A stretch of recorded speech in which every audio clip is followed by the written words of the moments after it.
Hope you're ready. It'll be here any minute. Well, that's intense. Welcome to Press Pause. I'm your host, Matt Galvin, and I'm here with my co-host, Adam Michna, and our special guest, Charles Huttinger. And Charles is actually a screenwriter. I've been writing for about 12 years. Cool. Any that are coming up? Yes, I actually sold my first feature last year, and it finished filming in December, and it'll be out later this year. It's Al Pacino and Carl Urban chasing down a serial killer, and it's called Hangman. That sounds awesome. I'm pretty sure I'll see it. Yeah. Big Carl Urban fan. But we're not here to talk about Hangman. What are we here to talk about? Guardians of the Galaxy 2, Volume 2. Volume 2. The giant Marvel release phase. What are we in now? 3? 4? 3. Charles, you're Marvel. You gotta know this stuff, Yeah, no? the phases are going way too The phases are going way too quick. The big tentpole Marvel this year. Do they have any other ones this year? Thor Ragnarok is the Yes. last one. What is November. it? November. Okay, so they have this and then Thor Ragnarok, and then the 2 Avengers movies are next year, but they're not being shot back to back anymore. And then we have Spider-Man Homecoming right after this. Which is like a weird hybrid, still in the cinematic universe, but Sony is doing it. They brought them into the fold. And I mean, we know that he's also in both the Avengers movies. Yeah, because they've been shooting like a lot of behind the scenes sets. But anyway, Guardians Volume 2 saw it last night. And Adam, so like, what is Volume 2 all about? Directed by James Gunn, it continues team's adventures as they traverse the outer reaches of the cosmos. The Guardians must keep their newfound family together as they unravel the mysteries of Peter Quill's true parentage. Vin Diesel, in one of his best roles ever, he's Baby Groot. Yeah. A row behind me, every time Baby Groot was on screen, she'd go, "Aw," it's like distracting. Yeah. It's like, all right, we get it. Yeah, they went for the Q factor, and like it sells. It's like they put him all over the advertising, everything. To me, he got a little bit too much cheese on. But I feel that almost with everyone, where it's almost like everything was a parody. And also newcomers, they have Mantis. This is totally gonna be. Gonna botch this one? Palm Clementif. That sounds wrong, but yeah, let's go with that. And then we also have Kurt Russell. And this is kind of, they hid this from the trailers and the advertising, is Sylvester Stallone's also in it. Wasn't it great to see Sylvester Stallone in like a modest role, but in sci-fi? It kind of made me feel like a kid watching. It's cool to see him, but does he fit into this film? It's No, kind absolutely of like, not. Yeah, It no, stands and out. that's No, what I. But it was just like, oh my God, Stallone, what are you doing in this movie? Yeah, I'm definitely gonna talk about that, but it starts almost right after the first one. It starts off, they're on one of their missions, adventures, and they're fighting this monster. Yeah, the giant Cthulhu snake monster Giant thing. monster that, like in Return of the Jedi. I like that opening, like Groot's dancing, and they're all kind of in the background, and it's a one-shot. Everyone else on the team is like fighting this thing and dancing along and kind of doing his Baby Groot thing. It also sets the tone for this entire film, which is things are not really at stakes that much because it's always kind of jokey. Like the tone's very light, you know? It's always like, it's life or death, but then everyone's dancing and it's kind of things are happy. And until maybe the end, it gets a little bit more serious. For the most part, the tone is very, I think, even more jokey than the first one. Not that the first one didn't have comedy moments, but this one I felt like joke. Way more comical. Way more comedy. Well, it's volume 2. It's like double, your jokes, double your characters. Double down, yeah. Yeah. So that's where it kind of started to lose me. Like, all right, we get this. You guys are funny. Drax is funny. He's speaking his mind. He has no filter. Yeah. But every word coming out of his mouth was a joke. I don't remember any regular dialogue. Right. So the Guardians still aren't getting along. They get a gig, basically, that's like from this like weird gold woman that's like the super rich aliens to kill the thing that we see in the start of the movie. Yeah, they're really having, throughout the movie, they just kind of appear and they just kind of remind us that they're there chasing. Well, the main thing is Rocket steals batteries, which sets this whole galaxy of rich gold people after them. And so they're on the run from these people from a job, and it also puts friction between Rocket the Raccoon and the rest of the team because he's kind of self-centered and cares about like only himself, which is his storyline. And then they get attacked and they're gonna crash. Out of nowhere, Kurt Russell's kind of like literally riding a spaceship. A giant egg. A giant egg, yeah. Like in a cartoon, like a cowboy Yeah, hat. he really is. And then Rocket's like, I see it, and then they crash, and that's when they're introduced to Kurt Russell, who, again, like, this isn't a spoiler because it's literally in the trailer, and so if you don't know this, like, sorry. He's Star-Lord's dad. His name is Ego. Ego. Which is funny for his character in this movie. Totally. Based off like a OG Marvel spoilers, but is his he's a face. planet, is his Giant face. planet, Yeah. planet that's alive. Right, old school Marvel, and that they've tweaked to be like the dad in this movie. So that's when the characters split up. You have half the team going with Kurt Russell and Mantis, the new character, and then you have, weirdly, Rocket teaming up with Nebula and Groot, and Yondu also teams up with Rocket eventually too. Right. Star-Lord and Gamora and Drax go with Kurt Russell and Mantis. So it splits the movie into like, you have two kind of like opposite teams. And they're pretty much split up the entire movie until the last act. The first film, they kind of set up Gamora and Peter, you know, are an item. They kind of fall in love, they kiss and stuff like that. This film, it starts, they're kind of at odds with each other. There's like an unspoken thing, will they, won't they? Even though they already did in the first film, They they actually kissed. say that in the movie, like we have this unspoken thing. They say that, we can't- yeah. We can't talk about it. But that's what I'm saying, it's not unspoken because they already established it happened in the first film. So we're kind of like, okay, we already know they're gonna end up together. I thought that was a strange choice too. It didn't really go anywhere, and at the end they end up back together anyways. It's just kind of like with appreciation, you know, like, okay, now we're cool again. I think the movie established that it was strong enough towards the end of the movie that they were going to end up together. Right.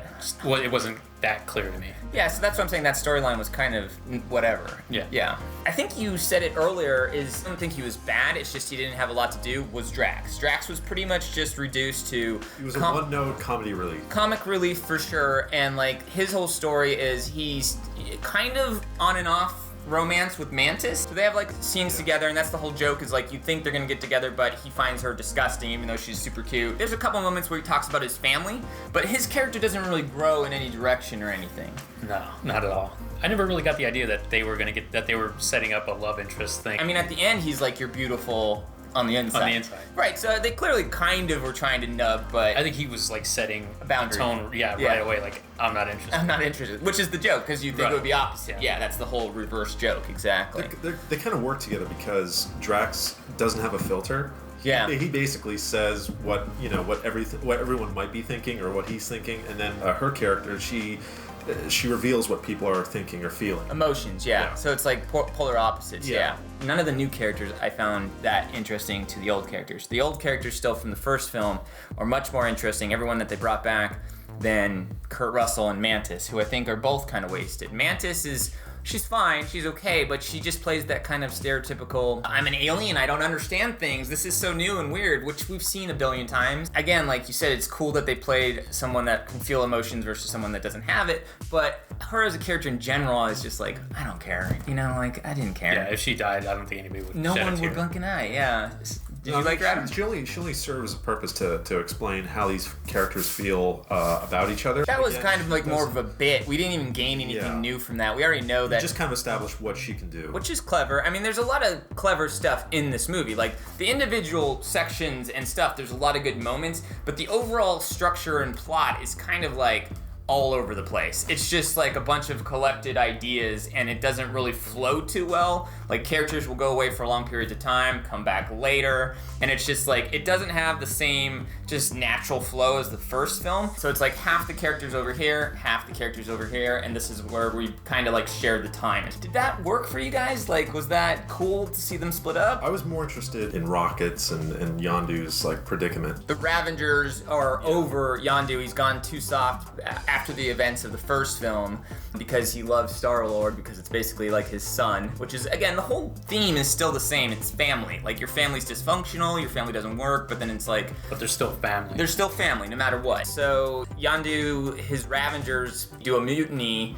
and they kick him out, and then, coincidence, gold people put a bounty on Star-Lord, and then they go after him, so that's how they meet up. But you like that storyline better than Kurt Russell and the dad, is that what you're saying? Yeah. Yeah. I mean, there's a moment when he unveils like who his father was, who Ego is, that he's alive and he's immortal because of his planet. Yeah. I was more interested in the other characters rather than Ego. Did you like Kurt Russell in the film, though? I like Kurt Russell. Yeah. I like him. I like him as an actor. He was great in this. I just felt that character, especially for Ego, it's sort of almost one-dimensional. Charles, what about all the storylines did you like? What did you think? I liked Rocket and Yondu's storyline, their predicament, trying to get away from the Ravengers Ravengers. Escaping, yeah. That was fun. But I felt like Groot was worthless, like, throughout the whole movie. He was just there to look cute and make people laugh. I mean, like, that's my whole problem with the film is, like, again, I enjoyed it, but it felt, like, too serviceable. Like, it's like they picked up on what people really responded to in the first film. Yeah. And they doubled down on it, and it's almost to a point where it's, like, it's too fan servicey, where it's, like, they got that everyone liked Groot a lot, so instead, like, what could we do to make him cute? Let's do Baby Groot. And there's a lot of funny parts with Baby Groot. He's not, like, a terrible character. There's a lot of funny moments where you're just like, oh, that's cute. And that's the problem a lot of these action scenes too. There are some very good ones and there are some bad ones. One I didn't particularly like was, a lot of people did like it, so I might be in the minority here, is I didn't like the Rocket Raccoon versus the Ravengers in the forest scene. I thought that was almost like too cartoony for me, where he's blowing them up and they're flying in the air and like he's taking them all out. It was supposed to be cool, but it came off almost like a Elmer Fudd versus Bugs Bunny thing for me, where it's like it's getting borderline like to the point where it's just like, this is goofy. And I don't know, that's kind of like the whole movie for me. Some parts were like almost too goofy or trying too hard, you know, and too jokey. Those scenes just wanted to show you how clever or smart Rocket was. Yeah. And it didn't really serve any purpose, but it was fun. It was weird. I liked everything with the Ravenger. Even the planet that we start and we meet Yondu on, and that's something that's cool about James Gunn and Marvel, is Marvel trusts him a lot more than I feel like they used to trust people. This film has a lot of really adult jokes that I didn't think a Disney Marvel movie would do. Like when you meet Yondu, they're basically on this like hooker robot planet. I'm not even joking. Like in a brothel. Brothel, yeah, robotic yellow whores, and like Yondu's zipping up his pants. I wasn't surprised to see Howard the Duck there. And Howard the Duck, of course, is there. That was a great joke. But yeah, it's like he's zipping up his pants after having sex with two robots. And there's a lot of stuff like that, like dick jokes, and they let him go a little bit farther than Marvel normally does. There's like penis jokes and sex jokes, and like for a movie that you kind of think like Guardians is more Disney Marvel, not like their R-rated like Netflix stuff. It's like this one, they pushed it even further into like, it's still PG-13, it's still very jokey, but like they go a little bit crazier with the jokes and the humor and stuff. And I like that they let James Gunn get weird with it. That planet in particular, I thought like visually was very cool. It's like a snow brothel planet, and that's where we're first introduced to Sylvester Stallone. Boom, all right, yeah, 2 or 3 lines and that's it. He served no purpose. His arc is bizarre too. Like, the first time you meet him, he meets Yondu and he's basically like, I'm so mad at you, Yondu, because you're too soft. And then something happens, and he doesn't come back in the movie until the way end. That's it, the very end of the movie, and then he completely changes on Yondu from nowhere, and he's just like, Yondu's a really a Ravenger, and then I'm like, what? That team's the original Guardians of the Galaxy? Like out of nowhere, we see also Ving Rhames. Yeah, Ving Rhames. He was I'm like, what? Well, also that girl's famous too. He's like from some like kung fu movies, quasi-famous cameos. And I thought, this is gonna be messed up, I thought Ving Rhames was dead. I haven't seen him in so long. What was the last thing he did? Mission Impossible? Yeah, Mission Impossible. Like, for some reason, because I haven't seen him in, like, anything since, and I was like, what the hell is he doing in here? They just CGI'd his face. That's what I thought for a second. I was like, I thought he died, but then I was like, no, he's still alive. You just haven't seen him for, like, a long-ass time. I don't know if they were kind of hinting at maybe a spin-off or something. It's either a spin-off or maybe in 3 they go against them. Like, he's setting up this team to go against the Guardians in Volume 3, maybe.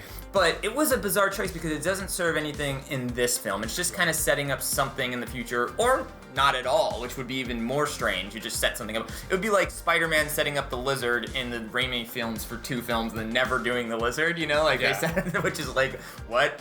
Sometimes that happens. You put these seeds in places that you think you're gonna go, and then when you get there, you're just like, nah, I'm not really gonna go that direction, you know? And then you go a completely different direction. So we'll see if Sylvester Stallone turns up even again in another Marvel movie, but it was bizarre. It was weird. Like, so let's go through some of the characters, like individual storylines. So Gamora and the sister Nebula, obviously from the first film, she was a bad guy. The whole theme is kind of like they're sisters, but they hate each other because their dad pitted them against each other. Right, and Nebula took the beating most of the time, because more is better. The stepchild. Yeah. She explains like she's robotic because Thanos would torture her every time she lost. Like rip off a piece of her and replace it with a robotic part. Which is pretty messed up, yeah. Makes you hate Thanos a lot, and it also still kind of gives his presence over the Marvel thing without being directly in this film, you know? Right. It kind of makes Gamora, like, it gave me a negative view of her a little bit, because like you couldn't tell your sister is being tortured. Well, she kind of has a line where she's like, oh, I was just trying to survive too. You know, they don't see it from each other's side. They're only individually just like looking at it from their own. Yeah. She's kind of like, I never noticed how in pain you were.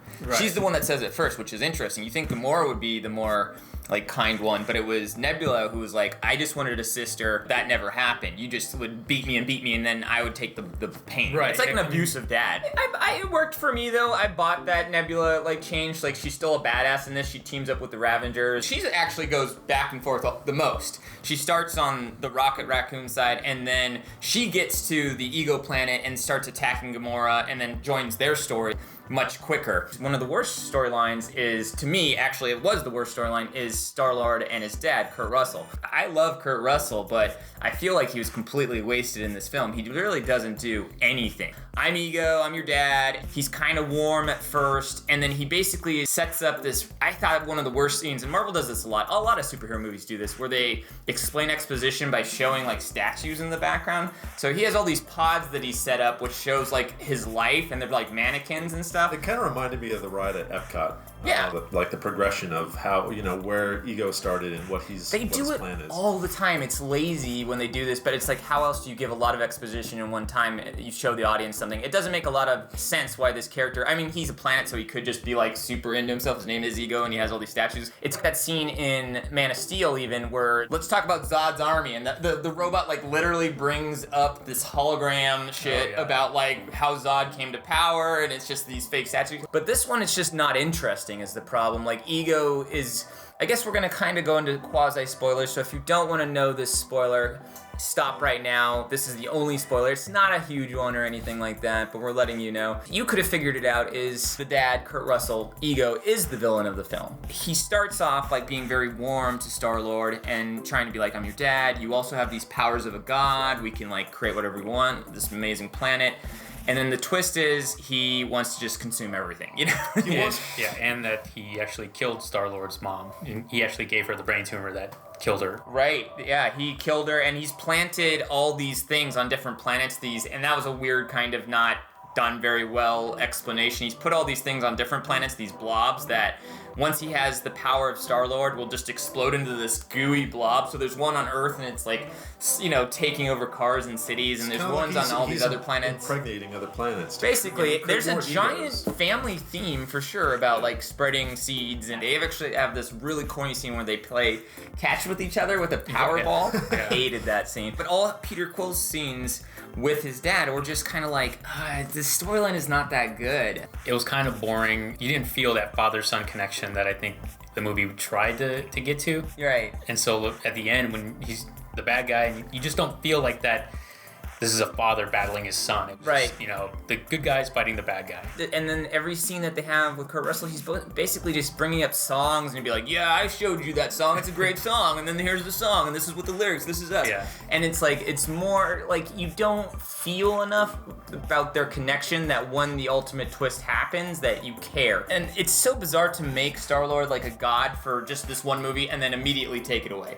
The whole thing about the first movie, like, who's the dad? That's the mystery. And then James Gunn was like, when he was doing press for this, he's like, that's not really the purpose of the film, but it is a giant theme of the film, is just like Star-Lord, his where he comes from, why he survived Infinity Stone, and they just explain that, but it's like, it's the least interesting thing about the film, like, which is kind of crazy because he's the lead in the movie, so it's like, I was much more interested in these side stories, which are not even connected to this story, than I was with the main story of the film.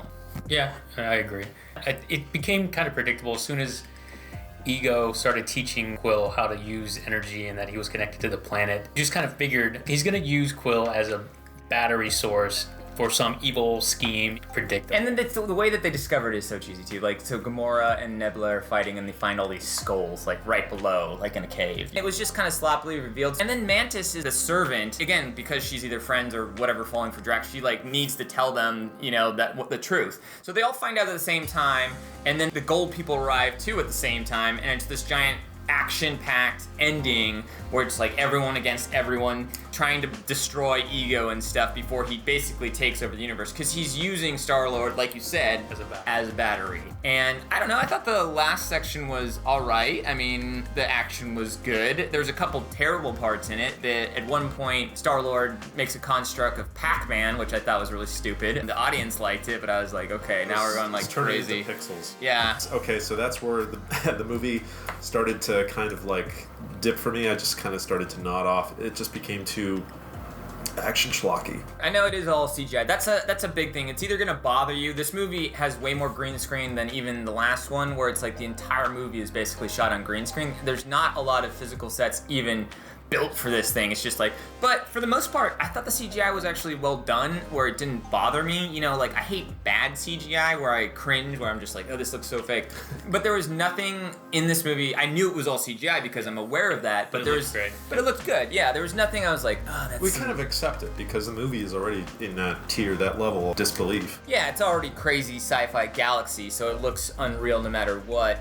But so the end, Groot's trying to plant this bomb and that cute thing, which is kind of interesting. The trailer that you see, the first trailer where Groot's trying to press the bombs, that's the end of the movie. But I don't know, like that seems okay, but I didn't love it. Like the whole action thing with everyone, I mean, it was kind of cool, everyone teaming up and battling, and the one shot where it's like kind of the Avengers where they spin around, everyone like lands at the same time was a cool shot. Like seeing the team finally come back together was good.